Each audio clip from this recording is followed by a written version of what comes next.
Hello दोस्तों, आप सभी का हमारे यूट्यूब चैनल पर स्वागत है। तो ये जो यूपी टेट का एग्ज़ाम है, जुलाई में जो आपका एग्ज़ाम है यूपी टेट का नोटिफिकेशन आ चुके हैं, ओटीआर और फॉर्म आवेदन भी स्टार्ट हो गए हैं।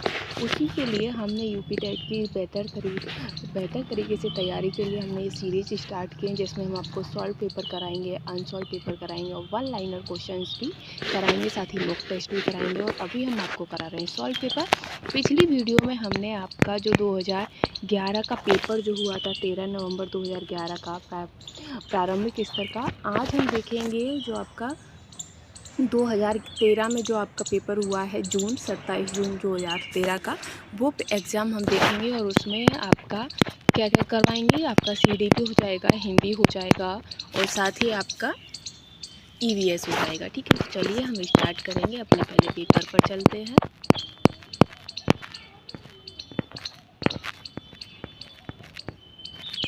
ये आ गया आपका उत्तर प्रदेश शिक्षक पात्रता परीक्षा 2013 प्राथमिक स्तर और पहले नंबर आपके प्रारंभिक स्तर की है, जिसमें बाल विकास है। बाल विकास का आपका पहला क्वेश्चन रहेगा कि संवेग व्यक्ति की उत्तेजित दशा है। और ये जो कथन है ये किसका है, यानी कि जो संवेग है जो व्यक्ति की उत्तेजित दशा है, तो संवेग तो ये आपका हो जाएगी, जो परिभाषा है ये आपकी बोर्ड वर्थ ने दी है। ठीक है, आगे हम बढ़ेंगे। आगे नेक्स्ट है कि शैक्षिक विकास में मूल्यांकन का अर्थ है। तो शैक्षिक विकास में मूल्यांकन का क्या अर्थ होता है, तो उसमें मूल्यांकन का अर्थ होता है ज्ञान क्षमताओं का मूल्यांकन करना।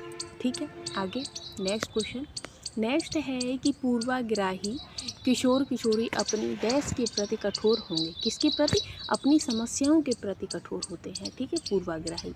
आगे है कि संज्ञानात्मक विकास के 4 चरण, जिसमें संवेदी, पेशी पूर्व संक्रियात्मक, स्थूल संक्रियात्मक, औपचारिक संक्रियात्मक, इनकी पहचान किसने दी थी यार, ये या फिर संज्ञानात्मक विकास के जो 4 चरण या 4 अवस्थाएं किसने दी थी, तो आपका आंसर हो जाएगा पियाजे ने दी थी। ठीक है, नॉर्मली में आपके जैसे क्वेश्चन भी पूछ लेते हैं कि औपचारिक संक्रियात्मक अवस्था की जो अवस्था है ये कितने से कितने वर्ष की होती है, तो आपका आंसर हो जाएगा 11 से 15।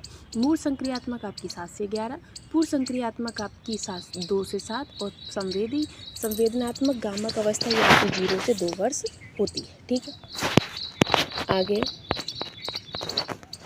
आगे है कि कौन से गुण अच्छे मानसिक स्वास्थ्य के नहीं होते हैं, यानी कि अच्छे मानसिक स्वास्थ्य के गुण कौन से नहीं होते हैं। बहुत विनीत या स्वयं में सीमित रहना, ये अच्छे मानसिक स्वास्थ्य के लक्षण नहीं होते हैं, यानी कि अपनी ही दुनिया में खोए रहना। फिर है कि अधिगम क्षमता निम्नलिखित में से किससे प्रभावित नहीं होती। जो अधिगम क्षमताएं होती है वो किससे प्रभावित नहीं होती हैं, तो वो आपकी राष्ट्रीयता से प्रभावित नहीं होती, बल्कि आपका वातावरण हुआ, आनुवंशिक हुआ या शिक्षण हुआ, प्रशिक्षण हुआ, इन सभी से जो हमारी अधिगम क्षमताएं होती हैं वो प्रभावित होती हैं, लेकिन राष्ट्रीयता से हमारी कोई भी क्षमता प्रभावित नहीं होती है। किस अधिगम मनोविज्ञान ने बाल अधिगम विकास में पुरस्कार को महत्व नहीं दिया है, तो बाल अधिगम विकास में पुरस्कार को जो महत्व है वो गुथरी ने नहीं दिया है। और गुथरी ने कौन सा, तो समीपता का सिद्धांत दिया है। किसका सिद्धांत दिया है, समीपता यानी कि निकटता का सिद्धांत दिया है गुथरी ने।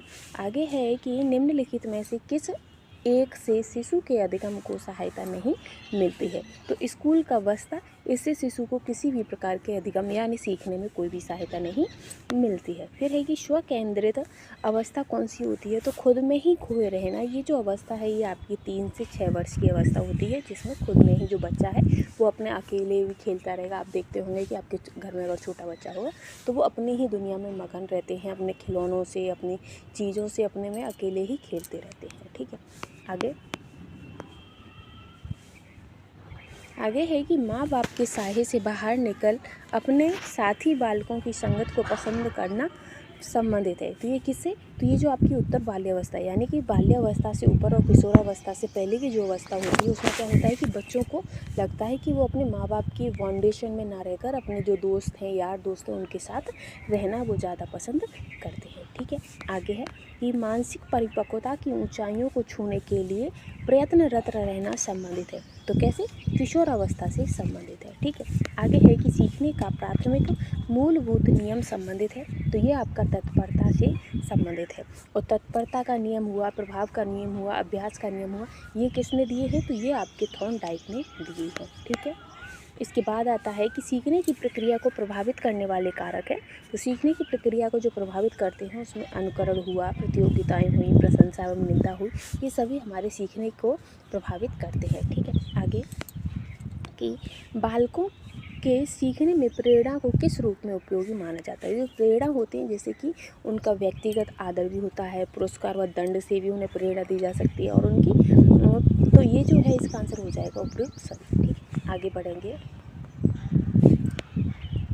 आगे है कि कक्षा में विद्यार्थियों को अधिगम के लिए प्रेरित करने हेतु किसी युक्ति का अनुप्रयोग आप नहीं कर सकते हैं।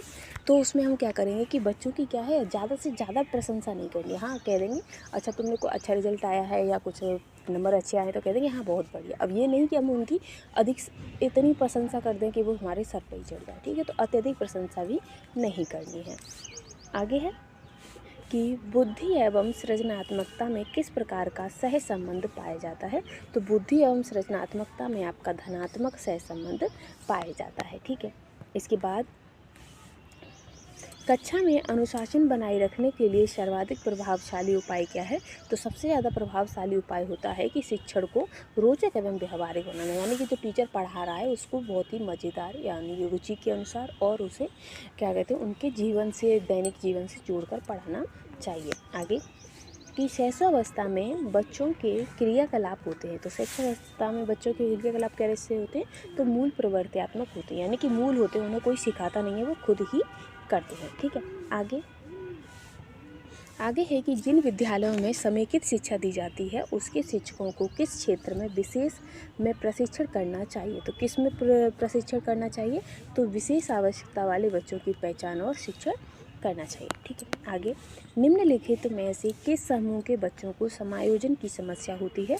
तो जो कुशाग्र बुद्धि यानी कि बहुत ज़्यादा होशियार जो बच्चे होते हैं उनको एडजस्ट करने में समस्याएं होती हैं। ठीक है, आगे है कि किसी शिक्षक को यदि यह लगता है कि उसका एक विद्यार्थी जो पहले विषय वस्तु को भली प्रकार सीख रहा था उसमें स्थिरता आ गई है, या शिक्षक को इसे क्या करना चाहिए। तो शिक्षक को सीखने की प्रक्रिया में स्वाभाविक स्थिति मानना चाहिए। ठीक है, आगे है कि अपनी कक्षा के एक विद्यार्थी की प्रवृत्ति को यदि शिक्षक बदलना चाहता है तो उसे क्या करना है। तो उसे करना है कि उसके समूह के सभी सदस्यों की प्रवृत्ति बदलनी होगी, यानी कि उसके जितने भी यार दोस्त हैं उनकी भी उसको मेंटेलिटी चेंज करनी पड़ेगी, तभी वो उस बच्चे में चेंजमेंट ला सकता है। आगे कि विकास वही संबंधित परिपक्वता से है जो उद्दीपन का है, यानी कि विकास का जो संबंध परिपक्वता से है वही उद्दीपन का किससे है। तो प्रतिक्रिया से। ठीक है, फिर है कि प्याजे मुख्यतः डैश के क्षेत्र में योगदान के लिए जाने जाते हैं। तो जो प्याजे हैं वो आपके ज्ञानात्मक विकास के क्षेत्र के लिए जाने जाते हैं। ठीक है, फिर है कि जब कभी दो या अधिक व्यक्ति एक साथ मिलते हैं और एक दूसरे को प्रभावित करते हैं तो वे एक सामाजिक समूह का निर्माण करते हैं। ये कथन किसका है। तो ये जो कथन है ये आपका सत्य है। ठीक है, फिर है कि शिक्षण प्रक्रिया में निम्नलिखित में से किसका भली प्रकार ध्यान रखना चाहिए। तो शिक्षण प्रक्रिया में विद्यार्थियों की सक्रिय सहभागिता का अच्छे से ध्यान रखना चाहिए। ठीक है, इसके बाद कि निम्नलिखित व्यक्तियों में से कौन अपने बच्चों को आंतरिक प्रेरणा दे रहा है। तो कौन अपने बच्चों को आंतरिक प्रेरणा दे रहा है। तो इस क्वेश्चन का जो आंसर है वो हो जाएगा कि विज्ञान विषयों में सर्वोच्च अंक पाने पर राकेश कुमार अपने पुत्र की प्रशंसा करते हैं, तो ये प्रेरणा दे रहे हैं। ठीक है, आगे है कि बच्चों के सामाजिक विकास में डैश का विशेष महत्व। तो किसका। तो उनके खेल का बहुत महत्व होता है। खेल में बच्चा और अपने दोस्तों यार दोस्तों के साथ मिलता है और उससे सामाजिक ज्ञान भी होता है। आगे है कि भाटिया बैटरी का प्रयोग निम्न में से किसके परीक्षण हेतु किया जाता है। तो भाटिया बैटरी का जो प्रयोग है वो आपका बुद्धि के लिए किया जाता है और इस परीक्षण का निर्माण कब हुआ था। तो 1955 में हुआ था। कॉलबर्ग का विकास सिद्धांत निम्न में से किससे संबंधित है। तो कॉलबर्ग का जो नैतिक विकास किसका नैतिक विकास का सिद्धांत दिया है। ठीक है, अब ये CDP हो गया है। CDP के बाद अब हम हिंदी की बात करेंगे। ठीक है, हिंदी में आपका कपटी मित्र के लिए सही मुहावरा क्या है। कपटी मित्र यानी कि आस्तीन का सांप। क्या आस्तीन का सांप। ठीक है, फिर है कि इंद्रियों को जीतने वाला के लिए एक शब्द। तो इंद्रियों को जीतने वाले का हो जाएगा जितेंद्रिय। क्या हो जाएगा जितेंद्रिय। और जो आगे की सोचता हो उसे दूरदर्शी और किसी काम को चित्त लगाकर करना दत्तचित्त। ठीक है, आगे पवन का संधि विच्छेद, तो पवन का संधि विच्छेद हो जाएगा पौधन, ठीक है। और ये कैसी संधि है, तो ये आपकी अयादी संधि है। कैसी संधि है, अयादी संधि, ठीक है। आगे बढ़ेंगे, आगे है कि पुनर्जन्म, तो पुनर्जन्म का पुनः जन्म यानी कि दोबारा जन्म होना, तो ये विसर्ग संधि है आपकी, ठीक है। आगे इत्यादि शब्द में कौन सी संधि है, तो इति धन आदि, तो इति धन यानी कि आपका यड़ संधि हो जाएगी, ठीक है। आगे नाक रगड़ना, तो नाक रगड़ना क्या है, आपकी दीनता पूर्वक प्रार्थना करना, ठीक है, नाक रगड़ना। उन्मूलन का विलोम क्या हो जाएगा, तो उन्मूलन का विलोम हो जाएगा आपका रोपड़, क्या हो जाएगा, रोपड़। उत्कर्ष का अपकर्ष, उत्थान का पतन, अवनति का उन्नति, ठीक है। महावीर प्रसाद द्विवेदी ने आदिकाल को क्या संज्ञा दी है, तो महावीर प्रसाद द्विवेदी ने आदिकाल को बीजवपन काल की संज्ञा दी थी। वहीं वीर काल को तो आचार्य विश्वनाथ ने वीर काल, और चारण काल जॉर्ज गियर्सन ने, ठीक है। अति सूदो स्नेह को मारक, ये किसकी पंक्तियां हैं, तो अति सूदो स्नेह को मारक ये आपकी घनानंद की पंक्तियां हैं। कालिंदी का पर्यायवाची है, तो कालिंदी किसका पर्यायवाची है, तो ये आपका यमुना का पर्यायवाची है। आधुनिक हिंदी साहित्य की पहली आत्मकथा के लेखक कौन माने जाते हैं, तो आधुनिक हिंदी साहित्य के जो पहले आत्मकथा के जो लेखक हैं वो आपके बाबू श्याम सुंदर दास को माना जाता है। फिर है कि कार्य के आरंभ में ही विघ्न पड़ना, ये किस मुहावरे का अर्थ है, तो ये है सिर मुड़ाते ही ओले पड़ना, सिर मुड़ाया नहीं कि ओले पड़ने लगे। किस कवि को कवियों का कवि कहा जाता है, तो शमशेर बहादुर सिंह को कवियों का कवि कहा जाता है। दशरथ सुत, फिर है कि दशरथ सुत तिहु लोक बखाना, राम नाम का मरम न आना, तो ये जो पंक्तियां हैं ये किसकी हैं, तो ये पंक्तियां आपकी कबीरदास जी की हैं, ठीक है। तुलसीदास जी की पंक्तियां हैं कि भगत निरूपति भगत कली, निद ही वेद पुराण, केशव केसनी अस करी, बिरहु अस न कराही, ठीक है। आगे बढ़ेंगे, आगे है कि हिंदी का पहला पत्र, तो हिंदी का पहला पत्र उद्दंड मार्तंड था, जो कि 1826 में कानपुर से इसका प्रकाशन हुआ था, ठीक है। आगे कि चिंतामणि किसका निबंध संग्रह है, तो चिंतामणि आपका रामचंद्र शुक्ल का निबंध संग्रह है।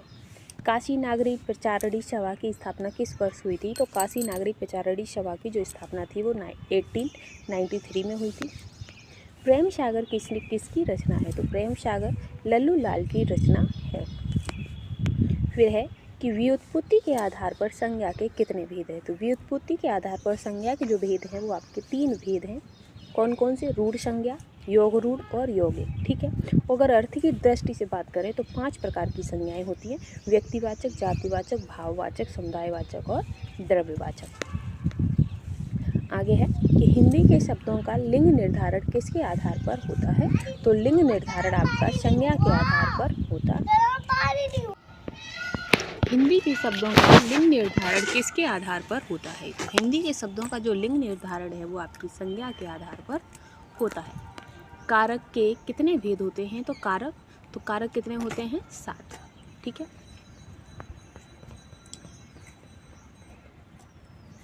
ओहो 8 भेद हैं, कर्ता, कर्म, करण, संप्रदाय, अपादान, संबंध, अधिकरण और संबोधन में घा का उच्चारण स्थान कौन सा है, घा का उच्चारण स्थान कौन सा है, तो घा का जो है ये आपका कंठ हो जाता है।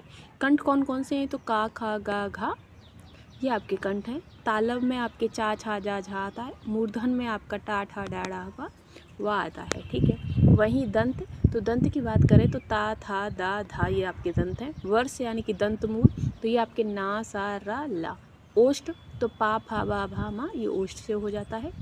और आगे है कि छा वर्ण किसके योग से बनता है, तो जो छा वर्ण है ये आपका का और शा से मिलकर छा बनता है।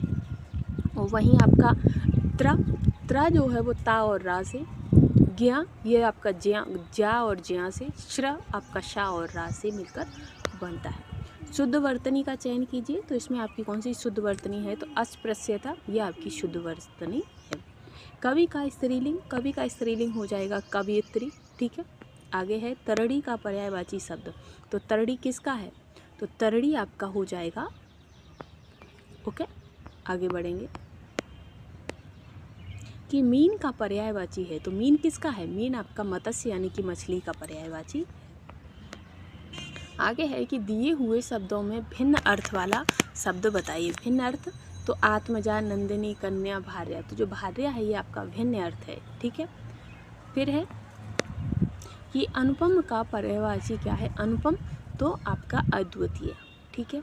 फिर है कि कान का कच्चा होना, यानी कि सुनी बात पर विश्वास कर लेना, ये आपका इसका अर्थ हो जाएगा। अब आपका अंग्रेजी है, अंग्रेजी बाद में अभी हम EVS पर चलेंगे।